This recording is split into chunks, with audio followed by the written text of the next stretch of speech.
Is all the hype over the A6400 even reasonable? Should you buy it if you're a videographer or a photographer? Find out in this video.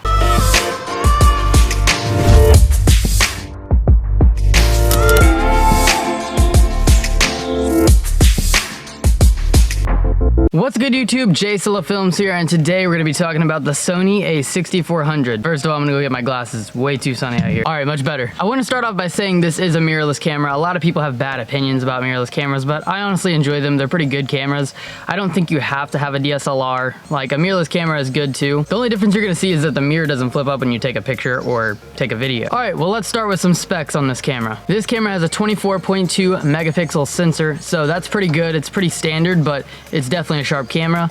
Also, it's an APS-C size sensor, so that's like a step under full frame, you know? And one really nice thing it comes with is a 3-inch flip-up screen, and that really helps a lot with video.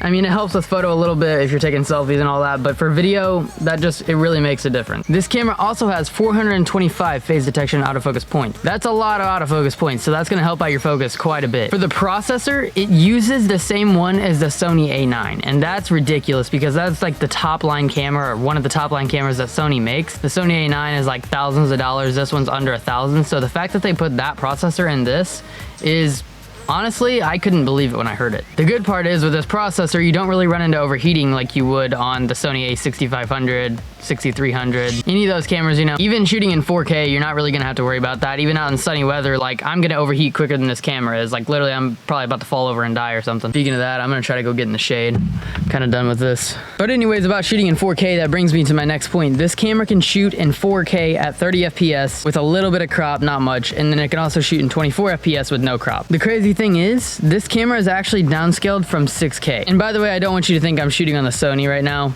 This is the Canon SL2, but I will be showing you guys some test footage here in a little bit. But anyways, this camera is actually downscaled from 6K. That's what the sensor reads out. So it takes it in camera, downscales it to 4K. So you're really gonna get a nice, clean, sharp, crisp image for sure. The Sony A6400 can also shoot in 1080p at 120 FPS. That's gonna give you some really smooth slow motion. It's gonna help out your videos a lot. For photos, when you know you're doing your burst mode, it can shoot in 11 frames per second, and that's actually really good. Most cameras can't even shoot like 6. I think that's like the standard for a lot of cameras, so the fact that it shoots almost twice that is pretty good. So, I mean, it's nothing like a sports camera. It's not gonna be like the 1DX Mark II or anything like that, but it's definitely gonna be fast. Now, something I wanna show you on this camera is the viewfinder. It's an OLED screen, so it's gonna be very good resolution, very good sharpness, and it has a sensor, so when you stick your eye up to it, it knows that you're watching the camera, and it actually turns off the LCD and flips the image to the viewfinder, and then it does the opposite when you pull away from the camera. So if I even put it close to here, the sensor is gonna recognize it. See, the screen just turned off. Now it's in the viewfinder. Now if I pull it away, it comes back. I think that's pretty cool. I mean, it might not even be a big deal, but I've never had a camera that does that, so I mean, I think it's pretty cool. This also has zebra exposure, so what that basically does is just tells you whenever the image is clipping, when it's overexposed, it'll have little stripes on the LCD screen. This camera only really mounts with E-mount lenses, but you can adapt different lenses, like you can even put Canon lenses on it, but I wouldn't recommend it because the focus won't be as good. Even with that many autofocus points, using an adapter, it's just not gonna work as good. It's gonna miss focus, and it's just not gonna feel as premium after that. So just stick with the actual lenses that you have or that you're gonna buy for this camera. Make sure they're E-mount. I mean, like I said, you can adapt, but not the greatest choice. Unless you're just doing photos and you're okay with manual focus, then go for it. Now let's talk about some problems with this camera. First of all, the rolling shutter. It's honestly pretty bad, I'm not gonna lie, but when shooting the videos I shoot, I don't really notice it. I mean, unless you're gonna shoot something like this, but I don't really know anybody who just shoots like that, so it shouldn't be a problem. Another big problem everyone is talking about is the in-body image stabilization, or IBIS, how it doesn't have that. And I agree, I would love to have that in this camera. It would make it a lot better. But if I'm being honest, Sony's stabilization isn't always the best in these kind of cameras, so yes, it would help, but it's not like the hugest deal ever. So honestly, I feel like the image would still be a little bit shaky. And keeping the IBIS out of this camera makes it cheaper, because putting IBIS in a camera like this, it's gonna obviously make the sales go way up. Prices are gonna go up. And they also don't want to take away sales from the A6500, which does have the IBIS. And they want, you know, that still competition to go on. And that makes sense. Phone's ringing. Awesome. We only get phone calls when I film. That's the only time. So when it comes to using lenses, I would use one with optical steady shot or OSS. When you buy the lens, it would say OSS on it somewhere. Okay, this lens right here does not have that. This is the 16mm f1.4 lens, and it's actually a really good lens. It just doesn't have any sort of stabilization, so that does for sure make a challenge, but I can still make it work. Not always the easiest thing to do, but it's a good lens, so I didn't want to sacrifice not having it just because of that. It's still watchable. It's not really distracting unless you think about it. So now we're gonna jump to a little bit of a camera test so you guys can see what this looks like. So I have been using a microphone on the top of this Canon here. I'm actually gonna use the mics in this camera so you guys can get a real representation of what it's gonna sound like if you didn't wanna buy a mic or you don't have the money. If you wanna see what it sounds like with a mic, just go click the video in the top right hand corner, and you know, it's just like me talking about something else, about film probably, and it had a mic on it. Anyways, let's get to this video test. All right guys, and here is the video and audio test of the Sony A6400. I do have this on a tripod because I want it to be a little bit more stable, like on one of the handheld tripods. It's on a handheld tripod, just one of those simple little Manfrotto ones. All right, I want to talk to you guys about manual focus. We're gonna have to head inside though because it's way too bright out here because I'm gonna show you something. All right, so I want to talk about this autofocus real quick. I just want to let you know why the background is so blurry. It's because I'm using an f1.4 lens, and I have it turned all the way down to f1.4. So let's talk about the focus. I'm just going to put my hand in front of my face. It keeps in focus. It's in focus. Move instantly.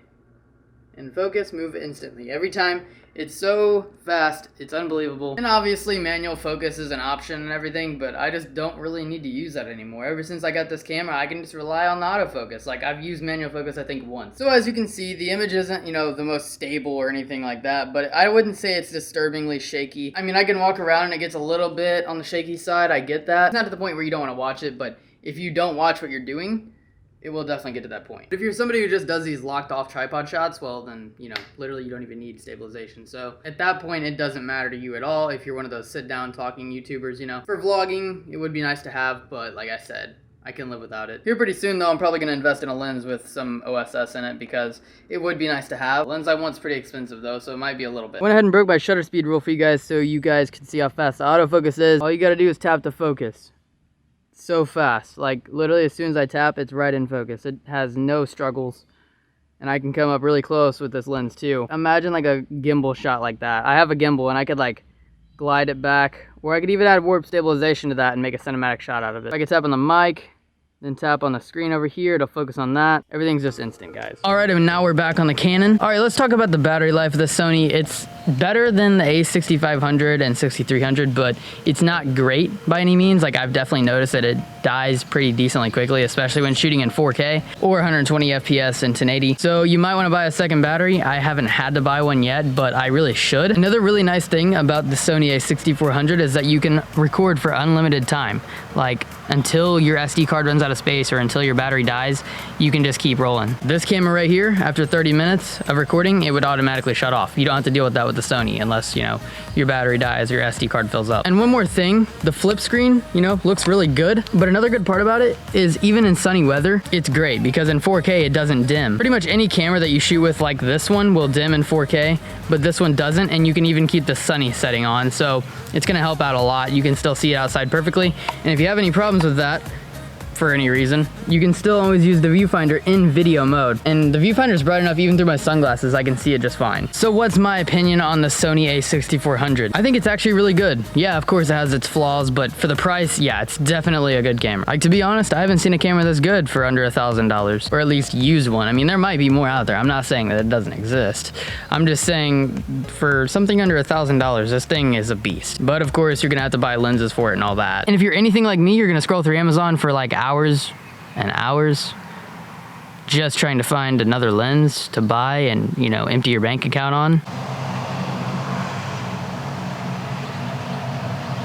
Oh wait, what's going on? Oh yeah, outro. All right, well that's it for today's video. I know I talked about specs a lot and I usually don't do that, but I just really wanted you guys to understand what this camera is actually capable of doing because, you know, a lot of reviews actually didn't show much on the specs. They just kind of showed, you know, video tests, which is what I mainly do most of the time, but I kind of figured might as well add some specs in there just for some people who might want to hear it. If anything was confusing or you have any questions or anything like that, be sure to let me know in the comment section below. Just drop it in the comments. And if you guys just want to tell me your opinion on the camera, I'd love to hear it. If you did enjoy this video, be sure to smash that like button and subscribe. I don't know why I just swung the camera around. When you guys do subscribe, be sure to ring the notification bell so you guys can stay up to date with my video and photo tips and some cinematic videos. I'll see you guys in the next one. Later. Oh, looks like a cool lens. Add to cart. Add to cart. Add to cart. Add to cart.